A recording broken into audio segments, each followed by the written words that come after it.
तुम्हाला माहितीये माझ्यावर 70,000 कोटीचा भ्रष्टाचाराचा आरोप झाला ना. ज्यांनी ज्यांनी केलं त्या सगळ्यांच्या बरोबर मी सरकारमध्ये आहे ना. त्यानंतर बावनकुळेही बोलले. जे काही केस आहे 70,000 कोटी किंवा सिंचन घोटाळा जे काय असेल, अजूनही या केसेस न्यायालयाच्या कडे प्रलंबित आहेत. बरं, गोष्ट इथेच संपली नाही, तर आशिष शेलारही बोललेत. आमच्यासोबत राहायचं असेल तर अजितदादांना सावरकरांचे विचार मान्य करावेच लागतील, आशिष शेलारांनी ठणकावलं.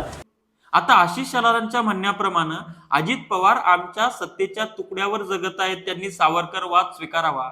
मात्र अजितदादा कॉमन मिनिमम प्रोग्रामच्या नावाखाली या भाजप सोबत जाऊन सत्ताही उपभोगायची आणि फुले शाहू आंबेडकरांचा विचारही आम्ही पुढे नेतो हे सांगायचंय. नेमकं कुठल्या तरी एका म्यानामध्ये तुमची तलवार घाला. लोक दूध खुळे नाहीत. शरद पवार यांचे संबंध अडाणी, मोदी, अंबानी यांच्याशी सलोख्याचे आहेत. त्यांनी भाजपला अनेक वेळा बाहेरून पाठिंबा सुद्धा दिलेला आहे आणि त्यांचे निष्ठावान लोक त्यांना म्हणूनच सोडून जात आहेत.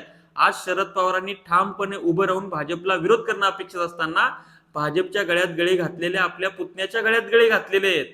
समजणे वालों को इशारा काफी की हे कोणाचेच नाहीत, फक्त सत्तेचे आहेत.